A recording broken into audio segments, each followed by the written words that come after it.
హల్లెలూయా.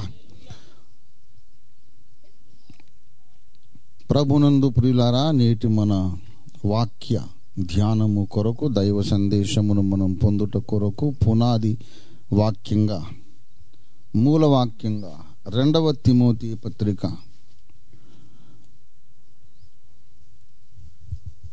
3వ అధ్యాయము 6-7 వచనాలు చదివి క్లుప్తముగా మీతో దేవుని వాక్యం పంచుకొని ముగించాలని ప్రభువు నన్ను ప్రేరేపిస్తున్నారు. ప్రియులారా, క్లుప్తంగా మీతో మాట్లాడుతాను దేవుని మాటలు. 2వ తిమోతి 3:6 దయచేసి చూడండి మీ బైబిల్స్లో.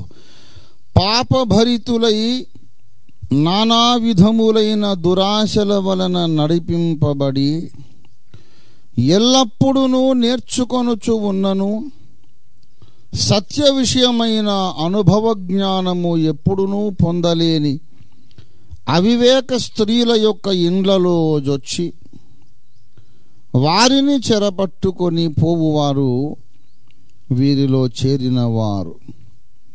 యన్నే ఎంబ్రే అనువారు మోషేను ఎదిరించినట్టు వీరును చెడిన మనస్సు గలవారై, చెడిన మనస్సు కలిగి విశ్వాస విషయంలో భ్రష్టులై సత్యమును ఎదిరింతురు.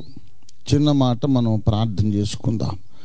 ప్రేమ కలిగిన మా మహాపరిశుద్ధ తండ్రి, జీవము కలిగిన మా మిక్కిలి గొప్ప దేవా, నీ బంగారు పాదములకు స్తుతులు స్తోత్రములు చెల్లిస్తున్నాము. అమెరికా దేశము నుండి మీ దాసుని, మీ యొక్క సేవకుని తీసుకొని వచ్చి ఈ 2వ ఆదివారం కూడా మీరిచ్చిన ఆత్మీయ బిడ్డలతో, శిష్య బృందముతో, క్రీస్తు శిష్యుల యొక్క బృందంతో, క్రీస్తు ప్రతినిధిగా మీ దాసుడు కలిసి ఆరాధించుకునే ధన్యకరమైన అవకాశాన్ని మీ దాసునికి ఇచ్చినందుకు మీ దాసుడు సమాజం మధ్యలో నీకు కృతజ్ఞతా స్తోత్రములు అర్పిస్తున్నాడు. ప్రభువా, నీకు వందనాలు. మీ దాసుని మీరు కనికరించి మీ దాసుని నేరములు, అపరాధములు, అజ్ఞానకృతములన్నీ మీ రక్తముతో కడిగి మీ దాసుని బాగుగా కడిగి శుద్ధీకరించిన అగ్నితో కాల్చి పుటము వేసి మీ దాసుని నోట నీ మాటలుంచి నీ తైలము మీ దాసునిపై పోసి అభిషేకము చేసి మీ దాసుని మరుగు చేసి మాతో మాటలాడమని విత్తబడ్డ వాక్యమును మీరు ఆశీర్వదించి అభిషేకించి విరిచి మాకు పంచిపెట్టమని యేసయ్య నామములో స్తుతించి ప్రార్థిస్తున్నాము తండ్రి. ఆమేన్, ఆమేన్, ఆమేన్. దేవునికి స్తోత్రం కలుగును గాక. ప్రసంగ ప్రారంభము. ప్రియులారా, చదవబడినటువంటి లేఖన భాగములో కొంతమంది ప్రజలు కనబడుతున్నారు. క్రీస్తు సంఘములో ఉన్న సభ్యులలో ఒక ప్రత్యేకమైన వర్గము కనబడుతున్నారు. వారు ఎల్లప్పుడూ నేర్చుకొనుచూ ఉన్నారు అట. They are always learning, not just listening. వినుట వేరు, నేర్చుకొనుట వేరు. వినేసిందల్లా మనం నేర్చుకున్నట్టు కాదు. ఎన్నో వింటూ ఉంటాం, అన్నీ నేర్చుకుంటావేంటి? హిందుస్థానీ సంగీతం విన్నాము, నేర్చేసుకున్నామా? నేర్చుకోవాలంటే వేరే ప్రాసెస్ అది. అలాగే కాళిదాసు కవిత్వం విన్నాము, షేక్స్పియర్ కవిత్వం విన్నాము, గుర్రం జాషువా గారి కవిత్వం విన్నాము. కవిత్వం వచ్చేసిందా మనకు? రాదు. గనక వినుట వేరు, నేర్చుకొనుట వేరు. కొంతమంది క్రీస్తు సంఘములో కొందరు సభ్యులు ఉన్నారు. They are always learning. నేర్చుకున్నారు అనే స్థితి ఎప్పుడు వస్తుందంటే వినుట, గ్రహించుట, మనస్సున వహించుట, ధరించుట, ధారణ చేయుట, అవసరమైనప్పుడు మళ్ళీ చెప్పగలుగుట, అప్పుడు నేర్చుకున్నట్టు. ఏదో శంకరాభరణం రాగం విన్నాను, వింటే నేర్చుకున్నట్టు కాదు. ఆ రాగము ఏ స్వరాల్లో పలుకుతుందో, ఆరోహణ క్రమం ఏదో, అవరోహణ క్రమం ఏదో, అందులో ప్రధానమైనటువంటి స్వరం ఏదో, ఎక్కడ గంభీర స్వరము, ఎక్కడ కోమల స్వరము, అన్ని దాని యొక్క శాస్త్ర ప్రకారం వివరాలు నేర్చుకొని జ్ఞాపకం పెట్టుకొని అవి పలికించగలిగి, అవసరమైతే మళ్ళీ శంకరాభరణం పాడు బాబు అన్నప్పుడు కరెక్ట్గా అవే స్వరాల్లో, అదే ఆరోహణ అదే అవరోహణ క్రమంలో పాడగలగాలి. అప్పుడు వాడు నేర్చుకున్నట్టు. శంకరాభరణం విన్నాను కానీ మళ్ళీ పలికించేటప్పుడు స్వరాలు ఆరోహణ ఒక రకంగా, అవరోహణ ఇంకో రకంగా పలికిందనుకోండి, అది శంకరాభరణం అవ్వదు, అది వంకరాభరణం అవుతుంది. శంకరాభరణం రాగం నేర్చుకున్నాడు అంటే సరిగ్గా స్వరాలు గుర్తుపెట్టుకోవాలి, ఏమండి, దాన్ని మళ్ళీ స్వరంలో మళ్ళీ పలికించగలగాలి. ఎవడైనా మళ్ళీ ఆ స్వరం పలికితే ఇది శంకరాభరణం అని వీడు గుర్తుపట్టగలగాలి. నేర్చుకున్నట్లు లెక్క. కరాటే నేర్చుకున్నాము, డిటిపి నేర్చుకున్నాం, చూస్తాము కానీ మనకు రాదు. బాలరాజు గారు డిటిపి చేస్తుండగా నేను చూశాను, వేల పేజీలు నా పుస్తకాలన్నీ ఆయన డిటిపి చేసినవే, కానీ నాకు రాదు. నేను నేర్చుకోలేదు. నేర్చుకుంటేనే కానీ ఆ చదువు రాదు. అలాగ చాలామంది దేవుని వాక్యము నేర్చుకుంటున్నారు, దేవుని సత్యము నేర్చుకుంటున్నారు, వింటున్నారు, గ్రహిస్తున్నారు, జ్ఞాపకం పెట్టుకుంటున్నారు. అవసరమైతే మైక్ అప్పగిస్తే మళ్ళీ అప్పగించగలుగుతున్నారు. దేవుని వాక్యంలో నుండి ఎన్నో గొప్ప సత్యాలు విన్నారు, మళ్ళీ మైక్ అప్పగిస్తే వాటిని మళ్ళీ వల్లవేయగలరు. కానీ అనుభవ జ్ఞానమే రావడం లేదు. ఎల్లప్పుడూ నేర్చుకుంటున్నారు. బుర్రకాయలోనికి కొత్త ఇన్ఫర్మేషన్ వెళుతూనే ఉంది. They are learning new things, but those new things they have learned are not seen in their practical life or experience. The knowledge is not experiential knowledge. అనుభవ జ్ఞానముగా మారడం లేదు. ఎప్పుడు వింటారట, నేర్చుకుంటారట, అది బ్రతుకులోకి రావడం లేదట. అటువంటి వారు సంఘములో ఉన్నారు అని చెబుతున్నాడు. బైబిల్లో ఉంది కదా. ఈ పరిస్థితి ఎందుకు వస్తుందో నేను చెబుతాను. ఏ కారణమైనా సరే ముందు మనమైతే ఒక తీర్మానం చేద్దాం, ఆ స్థితి నాకైతే ఉండకూడదు. ఎల్లప్పుడూ వినుచునే ఉండి అనుభవ జ్ఞానముగా దానిని నేను అనుభవించలేని ఆ పరిస్థితి నాకు ఉండకూడదు. ఎందుకంటే అలాంటి పరిస్థితి ఎవరికైతే ఉంటుందో వారు ఎన్నే ఎంబ్రేల గుంపులో చేరిపోతారు. అనివార్యం ఇది. ఈ ఎన్నే ఎంబ్రే ఎవరు అంటే ఐగుప్తీయుల నామధేయములవి, ఫరో రాజు దర్బారులో ఉండిన మాంత్రికుల పేర్లవి, ఐగుప్తీయుల పేరు, ఈజిప్షియన్ నేమ్స్ అవి. నిర్గమకాండంలో చెప్పలేదు ఆ పేర్లు, ఇక్కడ చెప్పాడు పౌలు. ఎన్నే ఎంబ్రే అని వారు ఐగుప్తు శకునగాండ్రు మాంత్రికులు. వారు మోషేను ఎదిరించారు. అట్లే ఈ కొత్త నిబంధన సంఘములో కూడా కొందరు ఎన్నే ఎంబ్రేలు ఉంటారు. వారు సత్యమును ఎదిరిస్తారు.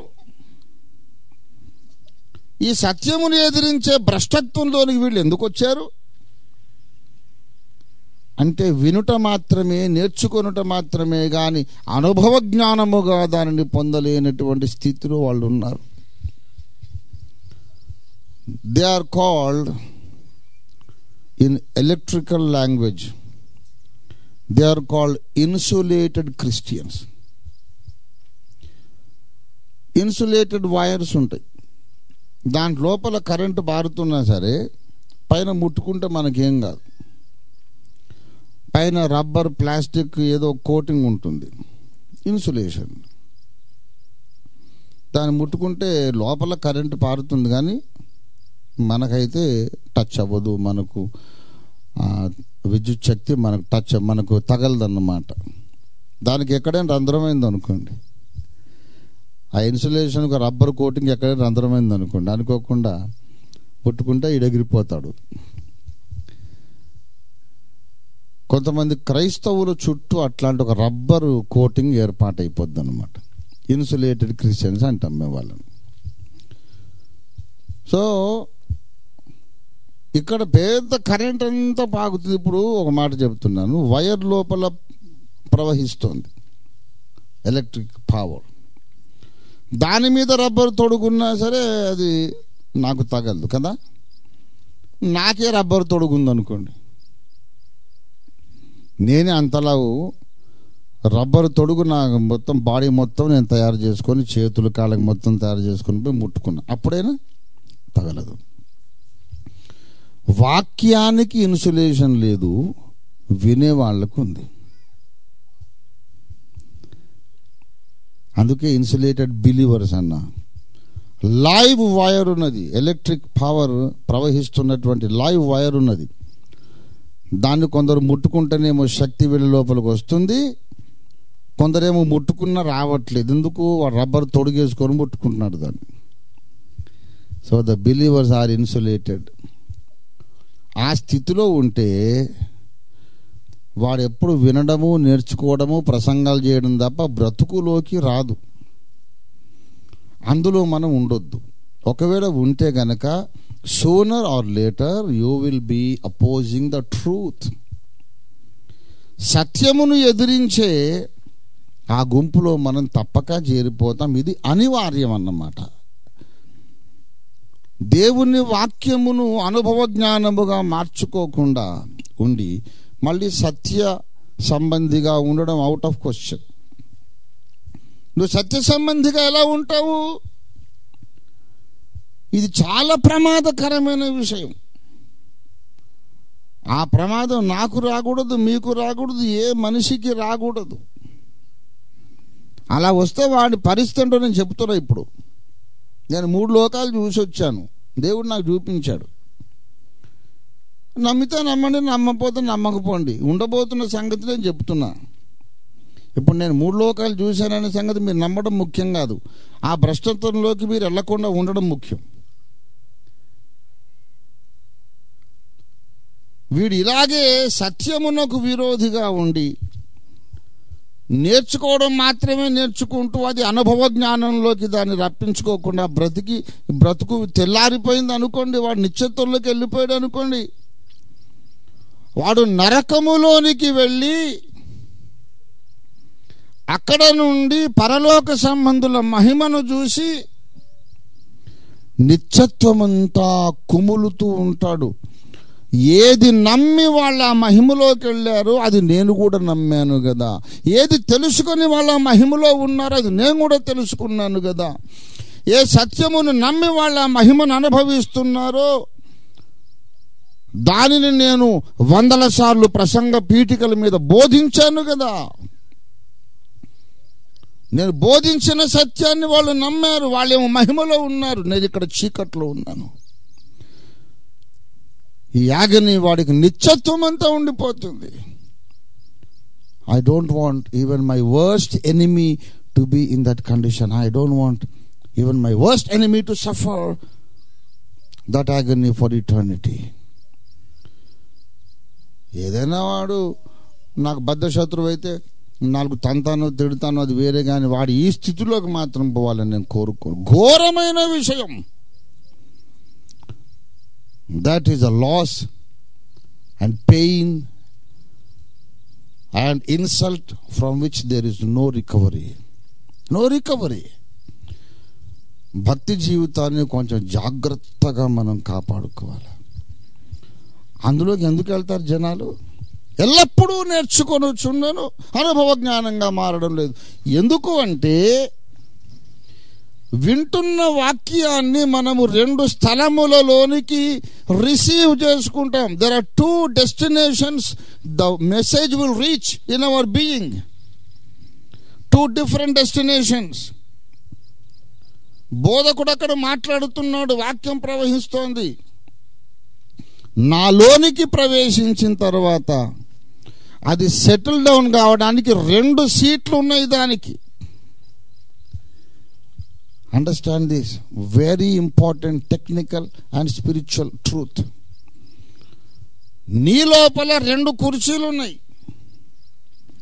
అది రాంగ్ కుర్చీలో కూర్చుంది అనుకో, అయిపోయింది నీ సంగతి. నీ హృదయము లోపల కూర్చోవాలి. నీ వినే వాక్యాన్ని నీ హృదయంలోనికి నీవు తీసుకోవాలి. సామెతల గ్రంథము 3వ అధ్యాయం, సామెతల గ్రంథం 3వ అధ్యాయము 23వ వచనం. నీ హృదయములో నుండి 4:23 అమ్మా, I'm sorry, I got confuse. నీ హృదయములో నుండి జీవధారలు బయలుదేరును, అన్నిటికంటే ముఖ్యముగా నీ హృదయాన్ని నీవు భద్రంగా కాపాడుకోను. అంతకు పైన కూడా ఒక వచనం దయచేసి 21వ వచనం కూడా చదవండి. నీ కన్నుల ఎదుట నుండి దేని తొలగిపోనియొద్దు, దేవుని వాక్యమును శాసనములను తొలగిపోనివద్దు. తర్వాత ఎక్కడ భద్రం చేసుకోవాలి? హృదయము. 119వ కీర్తన 11వ వచనం కూడా చదవండి. నీ ఎదుట నేను పాపము చెయ్యకుండునట్లు నా హృదయములో వాటిని, నీ వాక్యమును ఉంచుకొని ఉన్నాను. నా హృదయంలో నీ వాక్యాన్ని ఉంచుకున్నాను. నీ హృదయమును కాపాడుకొనుము, నీ హృదయములో దేవుని వాక్యమును భద్రము చేసుకొనుము. హృదయం అని చెబుతూ ఉన్నాడు. 1 పేతురు పత్రిక 3వ అధ్యాయం 16వ వచనంలో మీ హృదయములలో క్రీస్తును ప్రభువుగా మీరు ప్రతిష్ఠించుకోమన్నాడు. హృదయంలో కొలసీ పత్రిక 3:16లో మీ హృదయములలో దేవుని గూర్చి గానము చేయుచు క్రీస్తు వాక్యము సమృద్ధిగా మీలో నివసింపనీయుడి. ఏమండి, ఎక్కడ గానం చేయాలి? మన హృదయములలో దేవుని గూర్చి గానం చేయాలి. హృదయము అనేది చాలా కీలకమైనటువంటి ప్రదేశం మన ఉనికిలో. మనస్సు వేరు. మళ్ళీ మత్తయి సువార్త 22వ అధ్యాయంలోనికి రండి. 22:37 తొందరగా చూడండి. అందుకాయన నీ పూర్ణ హృదయముతోను, నీ పూర్ణ ఆత్మతోను, నీ పూర్ణ మనస్సుతోను నీ దేవుడైన ప్రభువును ప్రేమించవలెను అనున్నది చాలా ముఖ్యమైన ఆజ్ఞ. ఇప్పుడు చెప్పండి, ఏమేమిటితో మనం ప్రేమించాలట? పూర్ణ హృదయంతో, తర్వాత పూర్ణ ఆత్మతో, తర్వాత అదేంటి? అది వేరా ఇది వేరా? అంటే మనస్సు వేరు, ఆత్మ వేరు, హృదయం వేరు. 3 చెప్పాడు ఆయన. ఈ హృదయం అనేది చాలా కీలకము.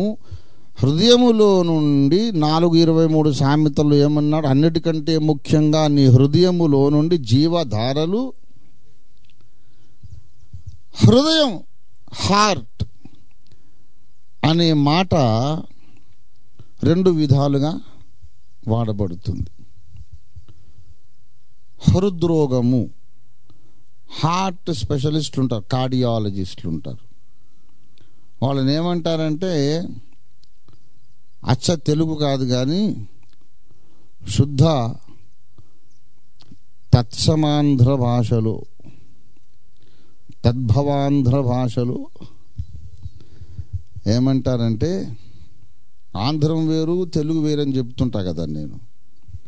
ఆంధ్రం సంస్కృతాపభ్రంశం, సంస్కృతంలో నుండి పుట్టిన తత్సమములు తద్భవములతో కూడుకున్నటువంటి భాషను మనం ఆంధ్ర భాష అంటాం.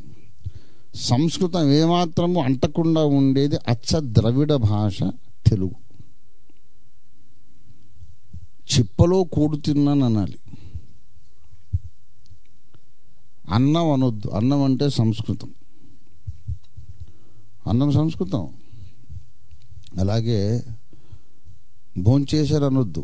అన్నం భోంచేశారా అంటే అది అవన్నీ తద్భవములు. ఆంధ్రమే మాట్లాడేది తెలుగు కాదు.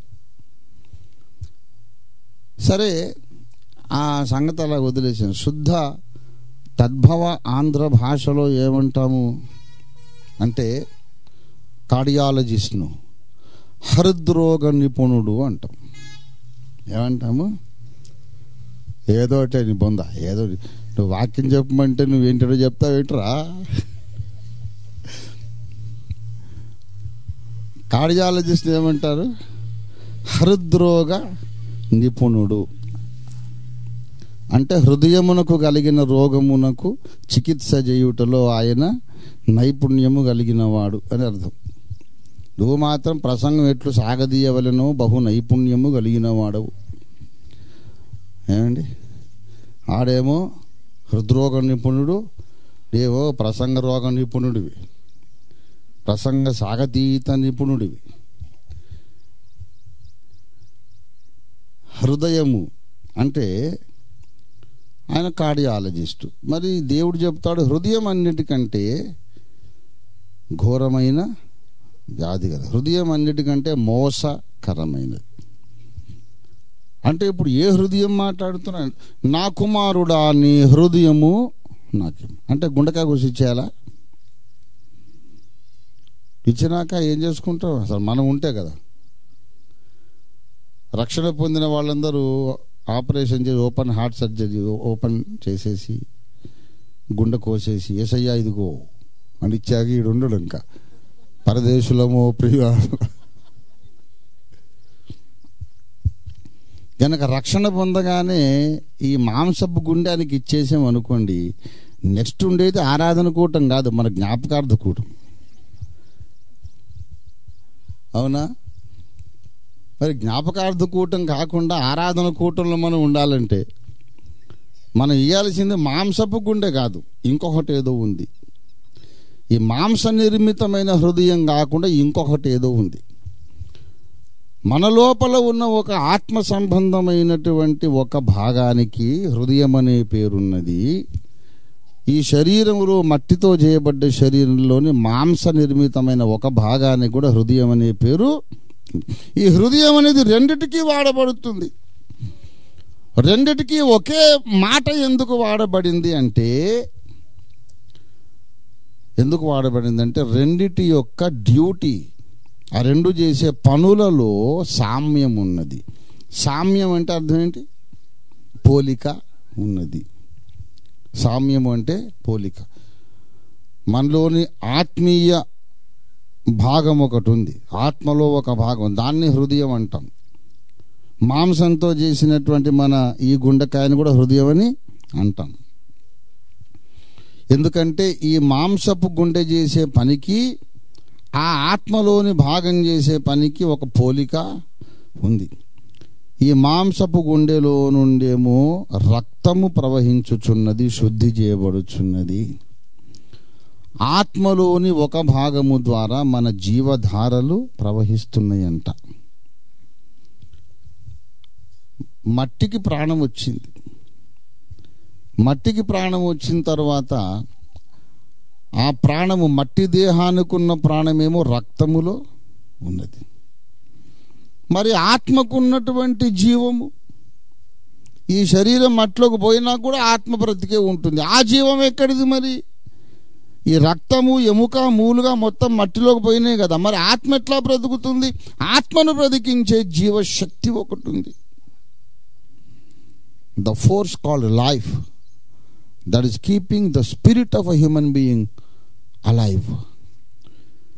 ఆ శక్తిని ప్రవహింపజేసేది లోపల ఒకటి ఉంది, అది హృదయం. ఆ హృదయములో నుండి ఆత్మకు జీవము సరఫరా అవుతుంది. ఈ మాంసపు హృదయంలోంచి శరీరానికి ప్రాణాధారమైన రక్తము సరఫరా జరుగుతుంది. ఆ పూర్ణ హృదయముతో దేవుని మనం ప్రేమించాలి. మరి పూర్ణ మనస్సు అన్నాడు. మనస్సు ఈజ్ టోటలీ డిఫరెంట్. మనస్సు అనేది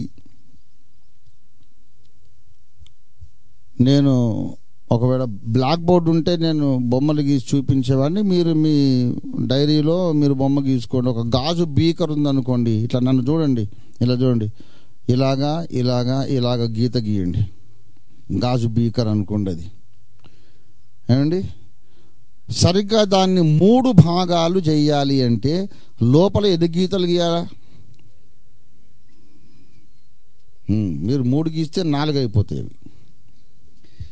కనుక ఈ గాజు బీకర్లో ఈక్వల్గా 3 భాగాలు ఉండాలంటే మధ్యలో గోడలు ఎన్ని ఉండాలా? ఆ 2 గోడలు పెట్టండి నిలువుగా. గాజు బీకరు 3 డిపార్ట్మెంట్స్ చేసాం మనం. అయితే అవుటర్ వాల్ ఉంది చూశారు, దానికంటే లోపల గోడలు కొంచెం పొట్టిగా ఉండాలి. Shorter than the outer walls. అర్థమైందా మీకు? ఇలాగా ఒక గాజు బీకర్ గీసా లోపల 2 గోడలు పెట్టావు, అవి పొట్టిగా ఉన్నాయి పై గోడల కంటే. బొమ్మ అయిందా? సరే. ఇప్పుడు మీరు ఒక మొదటి గదిలో నీళ్లు పోసారు అనుకోండి, పైపు వదిలేరు అనుకోండి. మొదటి గదిలో నీళ్లు పోస్తూ ఉంటే ఈ 2వ గదికి 3వ గదిలో ఆల్రెడీ మొదట్లోనే నీళ్ళు వస్తాయా? రావు. అదే నిండుతుంది. అది నిండి నిండి నిండి నిండి నిండి ఆ మట్టానికి అప్పుడేమవుతుంది? వచ్చిన తర్వాత పొర్లి ఈ 2వ గదిలోకి వస్తాయి. అప్పుడు 3వ గదిలో ఉండవు నీళ్లు. ఈ 2వ గది కూడా నిండి నిండి నిండి నిండి 3వ గది లోపలికి నీళ్లు ఓవర్ఫ్లో అవుతాయి. ఇప్పుడు నీళ్ళు అనేవి ఎక్కడున్నాయి? ఏ గదిలో ఉన్నాయి? 3 గదులలోనూ ఉన్నాయి. ఇలా ఉన్న తర్వాత ఏదైనా ఒక్క గదికి రంధ్రం చేసి ఆ నీళ్లు తీసేసాం అనుకోండి, అప్పుడు ఏమవుతుంది? ఒక్క గదికి రంధ్రం చేసి అది ఖాళీ అవుతుంది కదా. అప్పుడు 2వ గదిలో ఎక్కడికి పోవు. అర్థమైందా మీకు? ఆ నీళ్ళు అక్కడే ఉంటాయి. అలాగూ మనం పుట్టింది మొదలుకొని మన పంచ జ్ఞానేంద్రియముల వలన మరియు కనిపించని అదృశ్య శక్తులు మన మీద తీసుకొచ్చిన ప్రభావము వలన ఈ లోకాన్ని చుట్టున్న పర్యావరణమును, ప్రపంచమును మనము గమనించి అబ్జర్వ్ చేయడం వలన, పెద్దలు నేర్పించడం వలన, సమాజాన్ని మనం గమనించడం వలన, మనం ఏర్పరచుకున్న అభిప్రాయాలు, మనము సేకరించిన జ్ఞానము, నాలెడ్జ్, డేటా ఆఫ్ ఇన్ఫర్మేషన్ అంత ముందు కళ్ళ ద్వారా, చెవుల ద్వారా ఇది అమ్మ స్వరము, ఇది నాన్న స్వరము, ఇది బాగుంది, ఇది మీ అక్కయ్య, వీడు అన్నయ్య, ఇది మా ఇల్లు, ఇది తోట, ఇది పువ్వు, ఇది కోడిగుడ్డు, ఇది పాల సీసా, వాడు చూసి చూసి ఆ నాలెడ్జ్ అంతా అక్వైర్ అవుతూ ఉంటుంది. తర్వాత మెల్లిగా ఆ గాజు బీకర్లో 2వ గదికి 3వ గదికి పోయినట్టు ఈ నాలెడ్జ్ అనేది మొత్తం అన్ని ప్రాంతాలకు ప్రవహిస్తుంది. ప్రవహించిన తర్వాత వీడి లోపల స్వచిత్తము అనేది ఒకటి ఉంటుంది. His own preference, his determination to concentrate on which portion. వీడికంటూ ఒక స్వయం నిర్ణయాధికారం ఉంది కదా. ఏముంది? స్వయం నిర్ణయాధికారం, power to make his own decision. వాడిప్పుడు నేను నాకున్న శక్తియుక్తులు, సామర్థ్యములు, నా ప్రయత్నములన్నీ ఈ గది మీద కాన్సన్ట్రేట్ చేయాలి అనుకున్నాడు అనుకోండి, ఆ మిగతా 2 గదులలో నీరు ఏమైపోద్దంటే రంధ్రం పడి వెళ్ళిపోతుంది.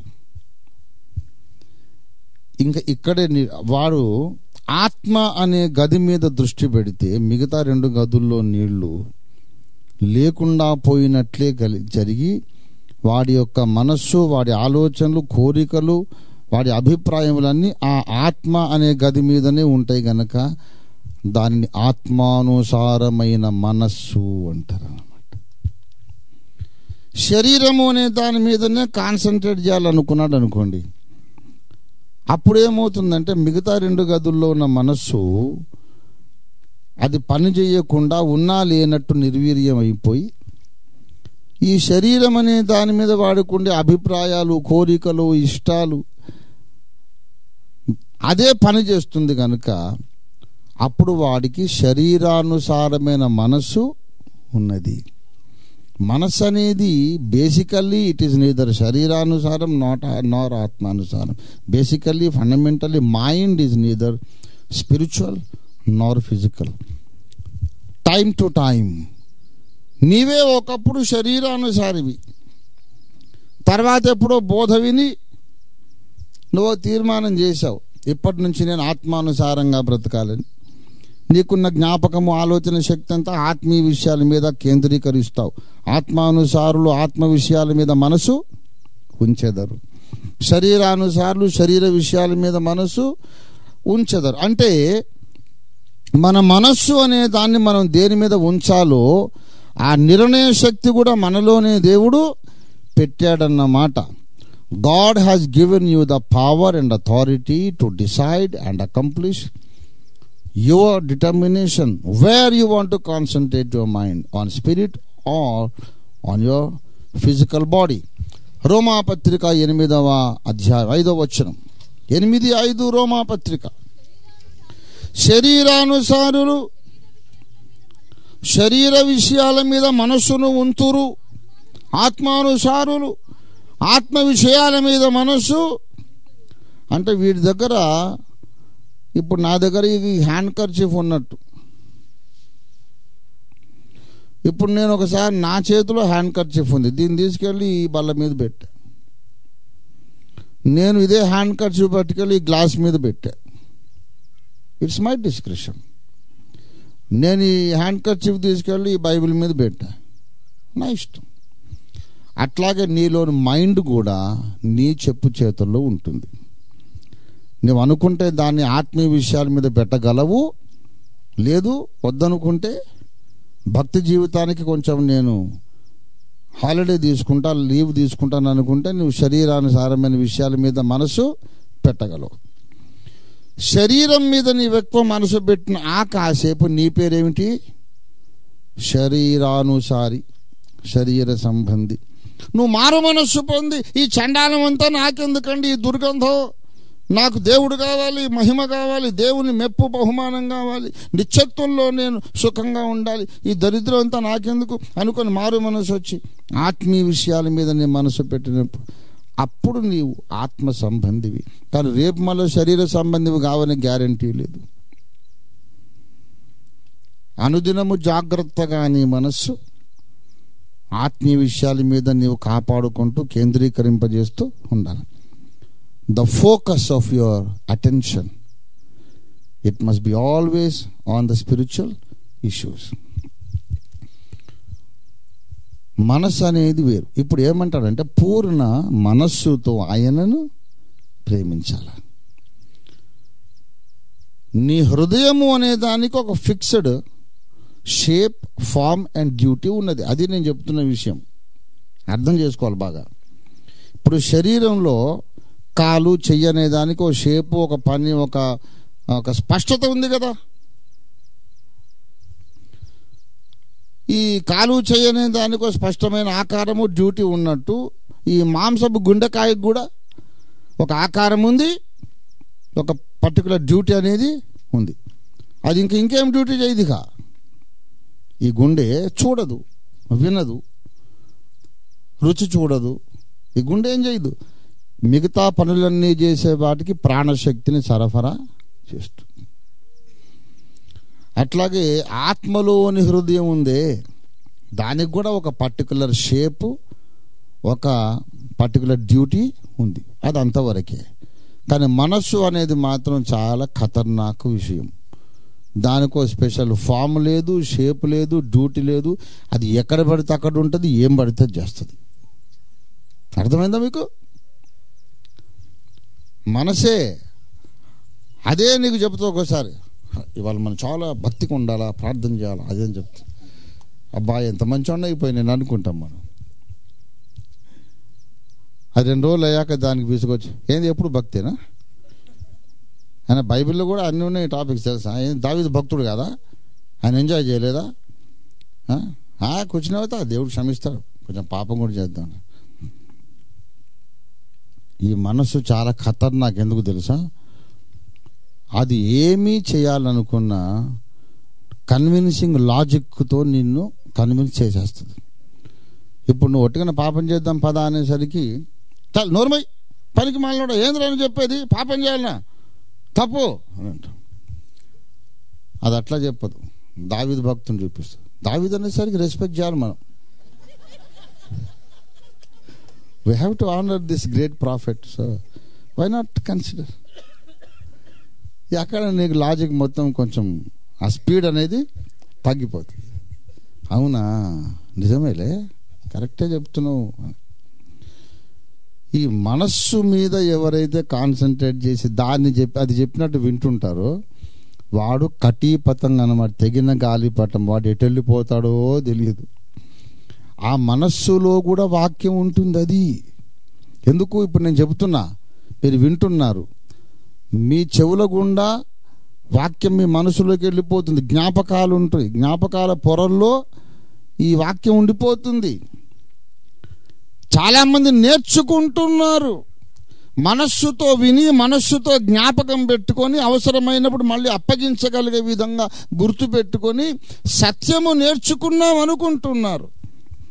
కానీ మనిషి ప్రవర్తనంతటిని శాసించేటటువంటి శక్తివంతమైన భాగం ఒకటి ఉన్నది. అది ఆత్మ అనే అంతరంగ పురుషునికి జీవశక్తిని సరఫరా చేసే ఆత్మ సంబంధమైన గుండెకాయ, హృదయం. అక్కడికి దిగాల వాక్యం. చెవుల్లో గుండా వెళ్తుంది, చదివితే కళ్ళలో గుండా వెళ్తుంది, ఇక్కడ మెదడులో ఉండిపోతుంది. అక్కడి నుంచి ఒక 12 అంగుళాల కిందికి దిగాల. Because I know this with my mind, I am feeling that I am a saint. ఆ గొప్ప సత్యం ఏదో నేను విన్నాను, నాకు మైండ్లో గుర్తుండిపోయింది. అవసరమైతే రేపు మళ్ళీ నేను అప్పగించగలను, కూడా ప్రసంగం చేయగలను. కాబట్టి నేను గొప్ప సెయింట్ అనుకుంటున్నా.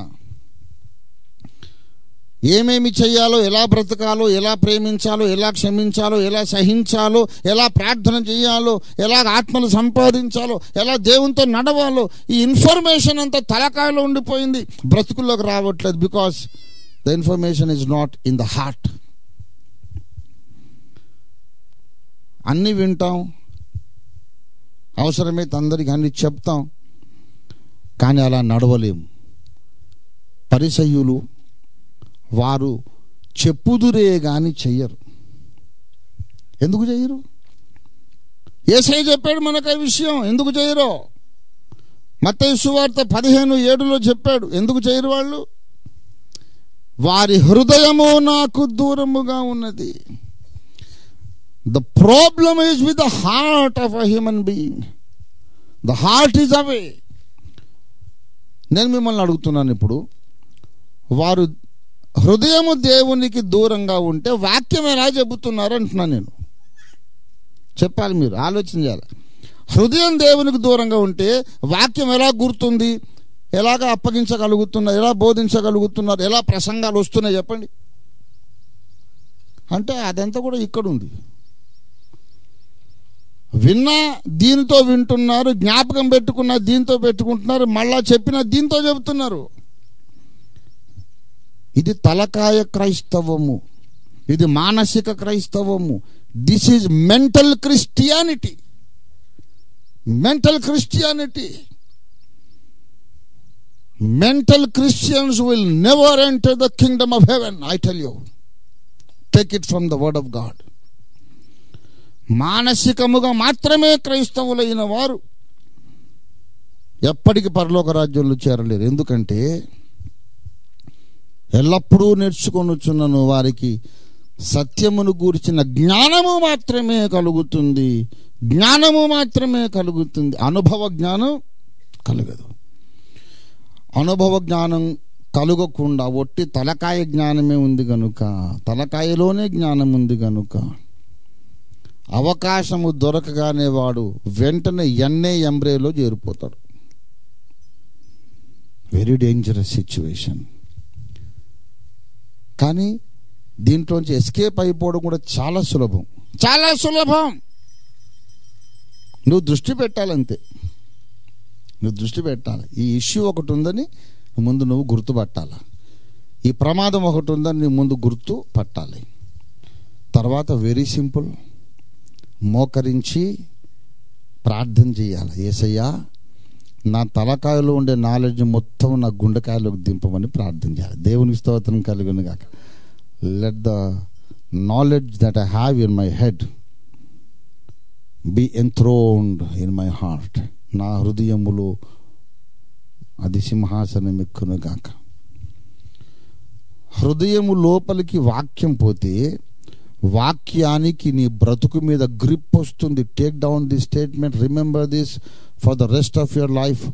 హృదయము లోపలికి దేవుని వాక్యం వెళ్ళిందనుకో, వాక్యానికి నీ బ్రతుకు మీద గ్రిప్ వస్తుంది. ఆ వాక్యం తలకాయ వరకే పోయిందనుకో, సబ్జెక్ట్ మీద నీకు గ్రిప్ వస్తుంది. అర్థమైందా? సబ్జెక్ట్ మీద నీకు గ్రిప్. చాలా మంది ప్రొఫెసర్స్ ఉన్నారు, ప్రీచర్స్ ఉన్నారు, టీచర్స్ ఉన్నారు. వాళ్ళకు సబ్జెక్ట్ మీద గ్రిప్ ఉంది, కానీ బైబిల్కు వాళ్ళ బ్రతుకు మీద గ్రిప్ రాలేదు. That is the reason. Luther గారు లూథర్ సంఘం స్థాపించారు, మళ్ళీ అందులో ఇంకో మార్టిన్ లూథర్ పుట్టట్లేదు. జాన్ వెస్లీ గారు వెస్లియన్ సంఘాలు స్థాపించారు, ఇన్ని లక్షల మందిలో ఇంకో జాన్ వెస్లీ పుట్టడం లేదు. భక్త సింగ్ గారు హెబ్రోన్ సంఘం స్థాపించారు, ఇంకో భక్త సింగ్ గారు లేరు ఇప్పుడు వెతికితే. రంజితోఫీర్ గారు అగాపే సంఘం స్థాపించాడు, ఇంకో రంజితోఫీర్ ఎక్కడున్నాడు? భక్త సింగ్ గారి బోధ, లూథర్ గారి బోధ, జాన్ వెస్లీ బోధ, ఓఫీర్ గారి బోధ అంత తలకాయల్లోకి వెళ్తుంది. People are happy. ఎంతో నేర్చుకున్నాం, ఏమిటి ధరించాను నేర్చుకొని. పరిశుద్ధాత్మ దేవుడు మాట్లాడుతున్నాడు. ప్రియులారా, నాకెంతో తెలుసు అని జ్ఞాపకాల పొరల్లో దాచుకున్న ఆ లేఖన జ్ఞానాన్ని బట్టి నువ్వు విర్రవీగవద్దు. నీ అడుగులు వాక్య ప్రకారం నడవాలంటే నీ ఎదుట నేను పాపము చేయకుండాన్నట్లు నా హృదయములో, నాట్ తలక, మనస్సు కాదు ఇక్కడ. మరి హృదయం లోపలికి ఎలాగ వెళ్తుంది? రూట్ మాత్రం ఇదే, ఇక్కడే ఉంది పెద్ద ఉచ్చు. ఇప్పుడు డైరెక్ట్గా హృదయంలోకి ఎలాగ ఇంజక్షన్ ఇస్తావేంటి? సెలైన్ పెట్టినట్టు. నీ హృదయం లోపలికి ఏదైనా వెళ్ళాలంటే మనస్సు ద్వారానే వెళుతుంది. కాబట్టి వినడం మానొద్దు, బైబిల్ చదవటం మానొద్దు. ఇప్పుడు విన్న విషయాలన్నీ నా హృదయపు లోతుల్లోనికి వెళ్ళి అక్కడ సింహాసనం ఎక్కాలి అని ప్రార్థించుట మానొద్దు. It's very simple but very difficult. సైతాన్ చేయనీయుడు. నువ్వేది కొండలెక్కేది లేదు, లోయలు దిగేది లేదు, 7 సముద్రాలు ఈత కొట్టేది లేదు, కోట్ల రూపాయలు ఖర్చు పెట్టేది లేదు. వాక్యం విన్న ప్రతిసారి, చదివిన ప్రతిసారి, ఓ కొత్త సంగతి తెలుసుకున్న ప్రతిసారి, అయ్యా ఇక్కడ హృదయంలో దాని సింహాసనం ఎక్కి తండ్రి అంటే, దేవుడు నిజంగా నీ కోరిక యథార్థమైనదని దేవుడు కన్విన్స్ అయితే, నీ కోరిక నువ్వు సంపూర్ణుడివి, సంపూర్ణురాలివి కావాలని నీకున్న కోరిక అది యథార్థమైందని దేవుడు కన్విన్స్ అయితే తప్పక పరిశుద్ధాత్మ నీ మీద కుమ్మరిస్తాడు.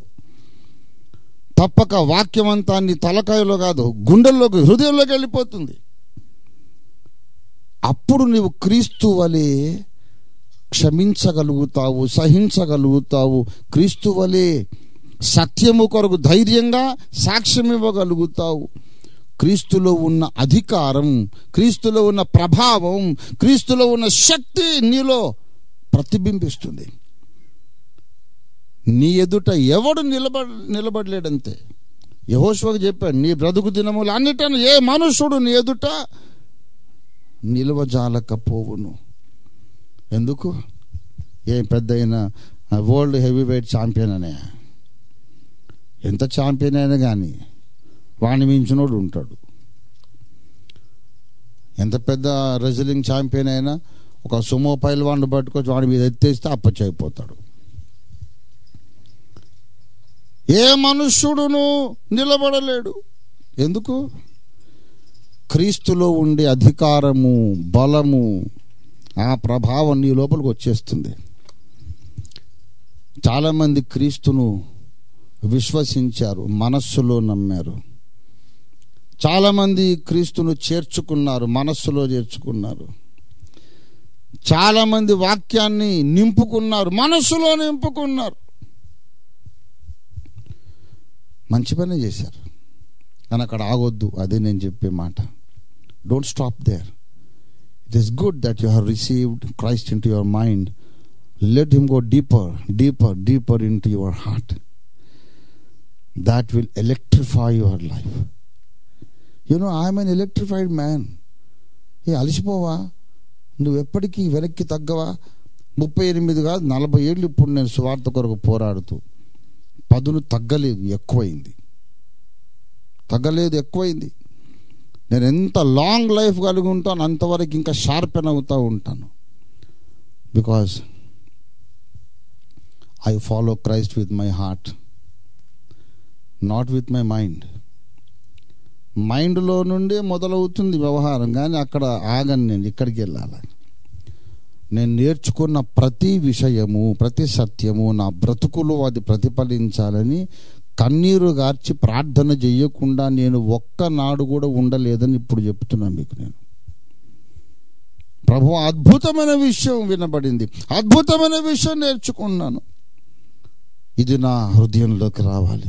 ఈఎం బౌండ్స్ పుస్తకాలు చదివాను, ఆండ్రూ మర్రే పుస్తకాలు చదివాను, ఆస్వాల్డ్ జే స్మిత్ పుస్తకాలు చదివాను, లెనార్డ్ రావెన్ హిల్ గారి పుస్తకం చదివాను. చదవగానే బాగుందని పక్కన మారేయడం కాదు, అది చదవగానే మోకరిస్తాను నేను. Lord, let this come in to my heart. కొన్ని పుస్తకాలు చదివేటప్పుడు దేవుడు వింటున్నాడు. చదివేటప్పుడు మధ్యలోనే దుఃఖం పొర్లుకొచ్చేసి ఆ చదివే పుస్తకం బోర్లో పెట్టేసి అక్కడ పెట్టేసి మోకరించి చాలాసేపు ఏడ్చి, ప్రభువా ఈ కొండ మీదకి నేను ఎక్కాలి,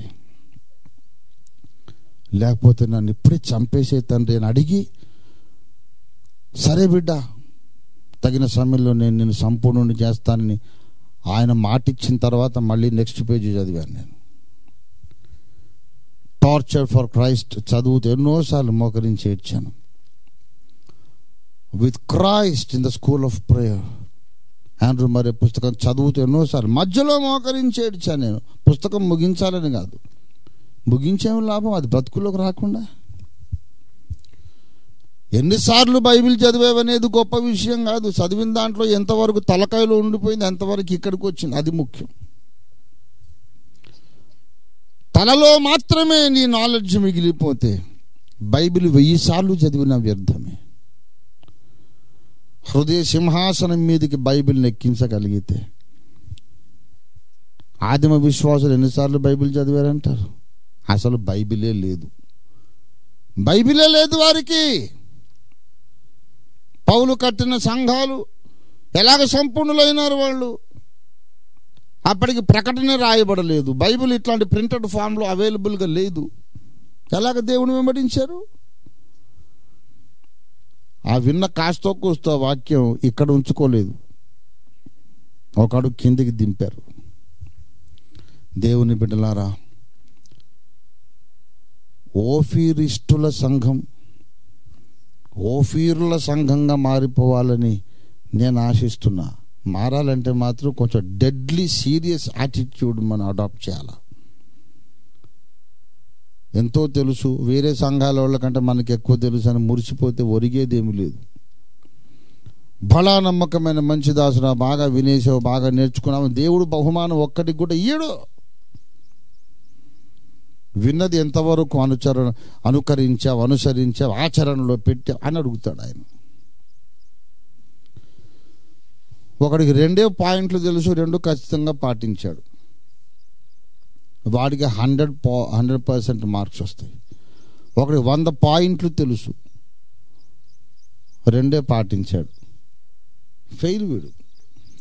నీకెంత ఎక్కువ నాలెడ్జ్ ఉందో రిజల్ట్స్ అంత కఠినంగా ఉంటాయి, తెలుసుకో. వేరే నామకార్థ సంఘాల కంటే అగాపే సంఘ బిడ్డల యొక్క పరీక్ష కఠినంగా ఉండబోతుంది. వాళ్ళకు తెలియని మహా గొప్ప సత్యాలు ఎన్నో మనకు తెలుసు. తెలిసిన ఉద్ధరించిందే ఏమిట్రా అంటాడు ఆయన. వాళ్ళకి తెలియదు, తెలిసిందేదో 4 పాయింట్లు కరెక్ట్గా వాళ్ళు పాటించుకున్నారు. నీకు చాలా తెలిసిన ఉద్ధరించిందే ఉంది, ఎందుకు సీనాయి కొండెక్కలేదు అంటే నాకు తెలిసిపోగానే ఒక సాటిస్ఫాక్షన్ వచ్చేసింది తండ్రి, ఇంకా ఎక్కాలని నాకు అనిపించాలి. అంత సీరియసా? గోబ పగిలిపోతుంది అక్కడ క్రీస్తు న్యాయపీఠం ముందు. ఇక్కడే మనం మారు మనసు పొందాలి. అంతటను అందరూ మారు మనసు పొందాలి. ప్రియులారా, మనము చిన్న పిల్లల్లాగా ఉండొద్దు, మెచ్యూర్ అయిపోవాలా. దేవుని స్తోత్రం. ఎవరో ఒకరు ఏదో ఒకటి అంటానే ఉంటారంటే నేను చెప్తున్నాను. లేటెస్ట్గా ఒకటి అమెరికాలో విన్నాను. అయ్యగారు వినండి, నాకు 3వ పెళ్ళయిందట, నా భార్యకు 6 నెలల కడుపుట. అది ఎక్కడుందో నాకేమో తిండి పెట్టే దిక్కులేక ఆ ఇంట్లో ఈ ఇంట్లో వాళ్ళ పంచని వీళ్ళ పంచని నుండి నేనేదో బతికేస్తున్నాను. ఎక్కడుంది బాబు, తీసుకురా, కనీసం మేము సంతోషిస్తాము. జోనతన్ దాకా అడిగి చెప్తాడు, ముగ్గురం పడి పగలబడి నవ్వుకున్నాం. ఇక నాకేం పని లేదు, నాకు 60 ఏళ్ళు దగ్గరికి వచ్చింది, నాకు పిల్లనిచ్చేవాడు ఎవడు, చేసుకున్నా నేనే ఆ అమ్మాయికి న్యాయం చేయగలను. అసలు ప్రపంచ సంస్కరణ నా నెత్తి మీద పెట్టుకున్నాను. ఇక వాడికి ఇదే పని, ఏదోటి కల్పిస్తారు, ఏదోటి అంటారు. వాడు అంటే నేను కూర్చొని బాధపడను, నవ్వుతాను. ఎందుకు ఆగారు? 3 ఏమిటి, ఇంకో 0 పెట్టాల్సింది మధ్యలో పక్కన. ఏంటండి మీకు 3వ భార్య ఏంటి కదా అని ఒకడు మెసేజ్ పెట్టాడు. ఏంటి చాలా తక్కువ చేశారేంటి నంబరు, ఇంత మహామేధావికి మీరు చాలా తక్కువ, కనీసం 4-5 0 పెట్టండి బాబు పక్కన. అదేంటండి అంటున్నాడు. కనీసం నా స్టేటస్ తగినట్టుగా కల్పించండిరా, కల్పించేదైనా మీరు.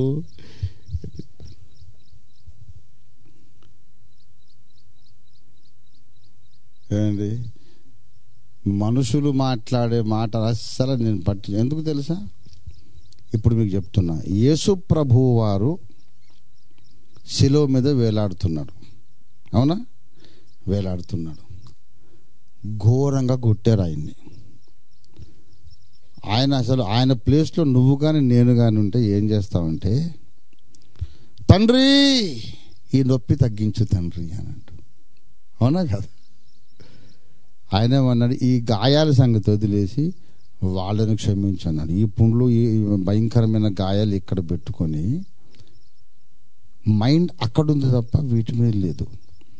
అటువంటి మైండ్ నాకు లేకపోతే ఎప్పుడో చచ్చిపోదును, ఈ ఉద్యమం కూడా గాల్లో కలిసిపోను.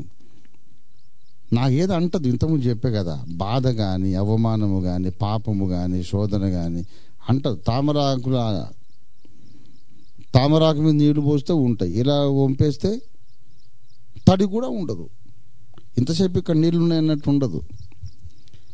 అటువంటి వ్యక్తిత్వము రావాలంటే అందరూ కూడా ఏం చేయాలంటే విన్న వాక్యం వల్ల గుండెల్లోకి దింపుకోవాలి.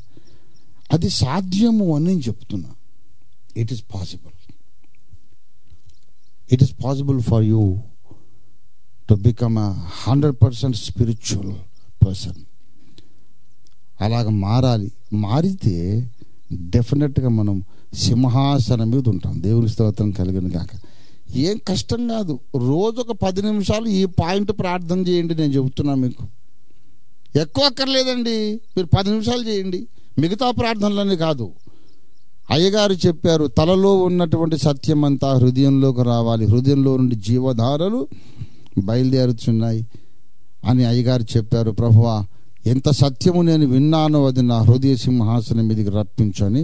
2వ పాయింట్ లేకుండా ఇది ఒక్కటే పాయింట్. రోజు 10 నిమిషాలు ప్రార్థన చేసి చూడండి. ఒక 40 రోజులు వ్రతం చేయండి. ఇది పోని ఉపవాసం అక్కర్లేదు, శుభ్రంగా భోంచేసే చేయండి. ఈ పాయింట్ మీద మైండ్ పెట్టండి. ఒక 40 రోజులు. 41వ రోజు మీలో మీకు మార్పు కనపడకపోతే నన్ను అడగండి. మనం తప్పక సంపూర్ణులము అవుతాం. కనుక ప్రియులారా, ఎన్నెన్నో అంటారు, ఓఫీర్ గారు ఇట్లాగా, ఓఫీర్ గారు అట్లాగా అని. అంటే అదంతా నాకు పెద్ద ఎంటర్టైన్మెంట్. సినిమాలకు వెళ్ళడానికి టైం ఉండదు, ఇష్టం కూడా లేదు. అక్కడ పోయే ఎంటర్టైన్మెంట్ చండాలం అంతాను. అంతకన్నా ఇదంతా పరిశుద్ధమైన ఎంటర్టైన్మెంట్ అన్నమాట. వీళ్ళందరూ బఫూన్గా నన్నేదో అనేది నాకు పెద్ద లక్ష్యం కాదు. అవునా బాబు, చాలా తక్కువ చేసేవి ఏంటని అంటారు. అదేంటండి, అలాగే నేను చెప్తున్నా కదా, నువ్వు ఇంకో 10 సున్నాలు వేసుకో. దేవుని బిడ్డలారా, నా ముందున్నది ఒకటే లక్ష్యం. చాలామందిని అంచకాలపు ఏలియా, అంచకాలపు మోషే, అంచకాలపు ఇర్మియా అంటున్నారు. అది కూడా కాదని ఎప్పుడో చెప్పాను నేను. నన్ను దయచేసి అంచకాలపు ఏలియా అని మీరు అనొద్దు అంటుంటే, అయ్యగారు ఎంత తగ్గించుకుంటున్నాడండి అనుకుంటున్నాను. తప్పు తప్పు తప్పు తప్పు, మళ్ళీ తప్పు.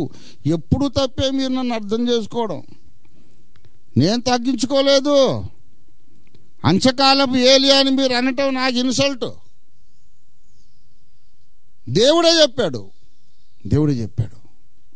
దేవుడు చెప్పాడని ఇంతకుముందు కూడా నేను చెప్పాను. అది కూడా రికార్డులో ఉంది. నేను దేవుడిని అడిగాను, ప్రభా వీళ్ళందరూ నన్ను అంచకాలపు ఏలియా అంటున్నారు, నాకు ఇష్టం లేదు నాయన, మరి అలాగ అంటున్నారు, నన్ను క్షమించండి. నాకు కూడా ఇష్టం లేదు అన్నాడు ఆయన. నీకు కూడా ఇష్టం లేదు? అవును ప్రభువా, మరి నేను అంచకాలపు ఏలియా అని వాళ్ళు అనొద్దని చెప్పేసేయనా అంటే, అవును నాకు ఇష్టం లేదు, చెప్పేసేయి. అలాగని వాళ్ళు నేను చాలా కించపరుస్తున్నారు అనేసాడు. అదేంటి ప్రభువా, నాకు అర్థం కాలేదు. సరిగ్గా నాకు అర్థమేంటో చెప్తాను అని అడిగా. నువ్వు ఏలియావేంట్రా, కొన్ని లక్షల మంది ఏలియాలను తయారు చేసే తండ్రివి నువ్వు అని చెప్పాడు. దేవుని స్తోత్రం.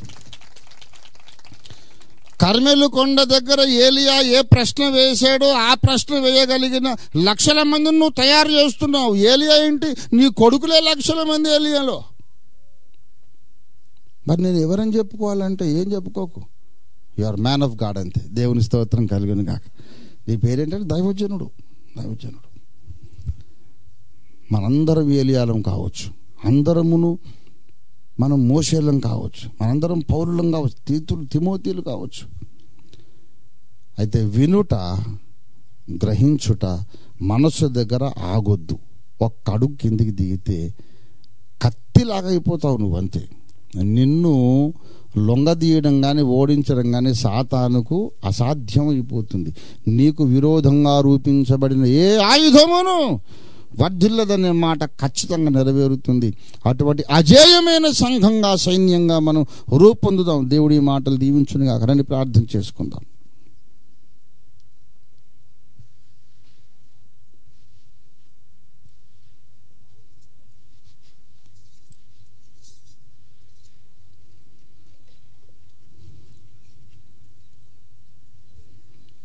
హల్లెలూయా, హల్లెలూయా, హల్లెలూయా, హల్లెలూయా.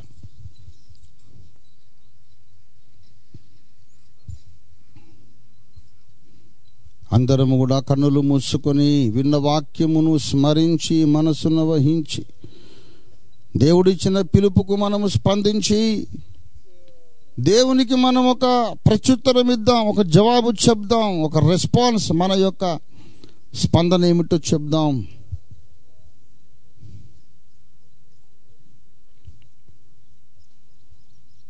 ఎల్లప్పుడూ వినుచున్నను అనుభవ జ్ఞానము పొందలేనటువంటి దుస్థితి నాకు వద్దు తండ్రి. విన్నది విన్నట్టు బ్రతుకులోకి వచ్చే అద్భుతమైన ఆత్మీయ స్థితి నాకు దయచే తండ్రి. మనస్సులో గుండానే లోపలికి వెళ్ళాలి ఏదైనా. అయితే మనసులో ఆగిపోకూడదు, కిందికి దిగాలని చెప్పావు తండ్రి. అదేంటో నాకు ఇంకా అర్థమయ్యేటట్టు చెప్పు. ఆ అనుభవం నా స్వానుభవంగా మార్చు తండ్రి. Make this my real life experience O Lord. Let all the knowledge that is in my head become experiential knowledge. నా తలకాయలో ఉండే జ్ఞానం అంతా అనుభవ జ్ఞానంగా మార్చేసేయండి తండ్రి. ఎన్నెయంబ్రేల గుంపులో నేను ఉండొద్దు. మోషేల గుంపులో ఉండాలి, ఏలియాల గుంపులో ఉండాలి, అనుభవ జ్ఞానం పొందిన వాళ్ళ గుంపులో ఉండాలి, అగ్ని జ్వాలలుగా నేను ఉండాలి, అగ్ని జ్వాలల గుంపులో నేను ఉండాలి. హల్లెలూయా, హల్లెలూయా, హల్లెలూయా, హల్లెలూయా, హల్లెలూయా, హల్లెలూయా, హల్లెలూయా, హల్లెలూయా, హల్లెలూయా, హల్లెలూయా, హల్లెలూయా, హల్లెలూయా, హల్లెలూయా. రెండు చేతులెత్తి ప్రభువును స్తుతించి ఆరాధించుకుందాం. ప్రభువా, నీకు మహిమ, నీకు వందనాలు, వందనాలు, వందనాలు, వందనాలు, వందనాలు, వందనాలు, వందనాలు. పరిశుద్ధుడా, పరిశుద్ధుడా, నీకు స్తోత్రాలు. అజేయుడైన క్రైస్తవుడిగా, అజేయురాలైన క్రైస్తవ విశ్వాసినిగా నన్ను చేయి తండ్రి అని స్త్రీలు పురుషులందరూ అడగండి.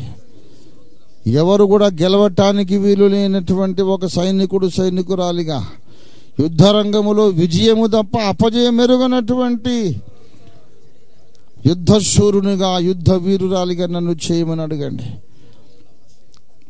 God wants you to become a victorious Christian. My dear brother, my dear sister, God loves you with all your weaknesses. నీ బలహీనతలన్నిటితో దేవుడు నిన్ను ప్రేమిస్తున్నాడు. Don't worry about your weaknesses. నీ బలహీనతల గురించి నువ్వు సిగ్గుపడొద్దు. అవన్నీ యేసయ్యకి తెలిసే నిన్ను ప్రేమించాడు. నిన్ను సంపూర్ణునిగా చేయాలని ఆయన ఆశపడుతున్నాడు. నిన్ను సంపూర్ణురాలుగా చేయాలని ఆశపడుతున్నాడు. దైవజనుడు ఏ కొండ మీద ఉన్నాడో ఆ కొండపైకి ఎక్కించడానికి దేవుడు ఇష్టపడుతున్నాడు. ఏలియాలకు తండ్రి అయిన వాడు ఎక్కడున్నాడు అక్కడికి ఎక్కించడానికి దేవుడు ఇష్టపడుతున్నాడు. ఎక్కవలసింది చాలా ఎత్తైన కొండ. మనం ఎక్కవలసింది, ప్రయాణించవలసింది చాలా ఎత్తైన దూరం ఉన్నటువంటి కొండ. కొండ శిఖరం చాలా దూరాన ఉంది. అయినా పర్వాలేదు, యేసయ్య మనల్ని ఎక్కిస్తాడు. ఎక్కలేని ఎత్తైన కొండపైకి నిన్ను, నన్ను, మనల్ని ఎక్కించడానికే యేసు దిగి వచ్చాడు. అందుకే పరిశుద్ధాత్మను పంపించాడు. స్తోత్రం, స్తోత్రం, స్తోత్రం, స్తోత్రం.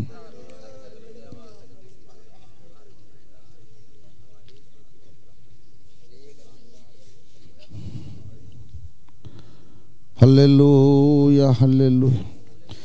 ఎక్కలేని ఎత్తైన కొండ ఎక్కించుము నన్ను పరిశుద్ధ కొండ. ఎక్కలేని ఎత్తైన కొండ ఎక్కించుము నన్ను పరిశుద్ధ కొండ. చక్కని ప్రభుని మోము చూడా. స్తోత్రం, స్తోత్రం, హల్లెలూయా. నీ కొరకే నీ వెదకేను దేవా, ఒక్కసారి కనిపించరావా. నీ కొరకే నీ వెదకేను దేవా, ఒక్కసారి కనిపించరావా. ప్రభు మొర వినవా, ప్రభు మొర వినవా. రాజునకు దీర్ఘాయువునిచ్చి అతని సంవత్సరము లెచ్చించి. రాజునకు దీర్ఘాయువునిచ్చి అతని సంవత్సరము లెచ్చించి. రాజుని తరతరములుంచితివి, రాజుని తరములుంచితివి. నీ కొరకే నీ వెదకేను దేవా, ఒకసారి కనిపించరావా. నీ కొరకే నీ వెదకేను దేవా, నాకొకసారి కనిపించరావా. ప్రభు మొర వినవా, ప్రభు మొర వినవా. హల్లెలూయా. ప్రేమ కలిగిన మా తండ్రి, నువ్వెంత మంచి దేవుడవు నాయన. మేమంటే నీకెంత ప్రేమ నాయన. కొండపైకి ఎందుకు ఎక్కలేకపోతున్నామో మాకు నేర్పించిన తండ్రి, మాకు మాలోని బలహీనత తెలియజేసిన తండ్రి నీకు స్తోత్రాలు చెల్లిస్తూ ఉన్నాం. చాలాసార్లు ఆశ్చర్యపడ్డాం, ఎంత ప్రయత్నించి నా కొండపైకి ఎందుకు ఎక్కలేకపోతున్నాం. మాకు అన్ని విషయాలు తెలుసు కదా, తెలిసి కూడా ఎందుకు అడుగులు పైకి ఎక్కలేకపోతున్నాయి. మా బ్రతుకు ఎందుకు చతికిలబడిపోయినట్టుగా ఉంది. ప్రసంగాలేమో మనసులో పోగుపడుతున్నాయి, అడుగులు ముందుకు పడడం లేదు. ఎందుకని చాలాసార్లు మేము ఆశ్చర్యపడ్డాము తండ్రి. ఈవేళ మీరు మాతో మాట్లాడినారు, అందుకు ఆయనకు స్తోత్రం చెల్లిస్తున్నాం. సార్వత్రిక సంఘమంతటితోనూ మీరు మాట్లాడారు, నీకు స్తోత్రము తండ్రి. ఎల్లప్పుడూ వినుచును, నేర్చుకొనుచును, అనుభవ జ్ఞానముగా దాన్ని మలచుకొనుచును, అత్యంత ఆరోగ్యవంతమైన క్రైస్తవ జీవితం, ఆధ్యాత్మిక జీవితం జీవించే కృపా భాగ్యము మాకందరికీ దయచేయమని యేసు పరిశుద్ధ నామములో స్తుతించి వందనములతో ప్రార్థిస్తున్నాం తండ్రి.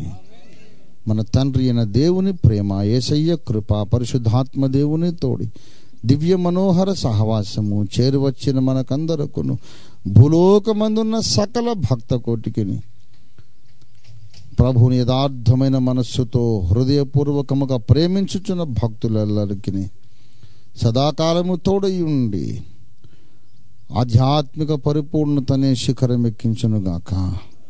ఆమీన్ ఆమీన్. యేసు రక్తమునకే జయం. ప్రభు యేసు రక్తమునకే జయం.